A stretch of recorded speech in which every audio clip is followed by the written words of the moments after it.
Hi everyone, in front of me I've got VIVO V60 Lite and let me share with you how to reset up preferences on this device.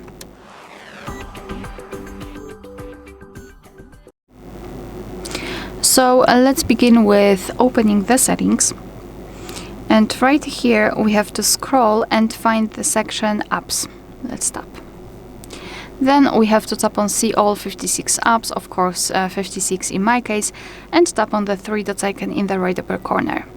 Then let's tap on reset up preferences, and here your device is informing you what it will actually reset, so among others disabled app notifications and background data restrictions for apps. What's more, no worries, you won't lose any app data, so simply tap on reset and basically this is it. Alright, so that will be all. Thank you so much for watching. Please hit the subscribe button and leave the thumbs up.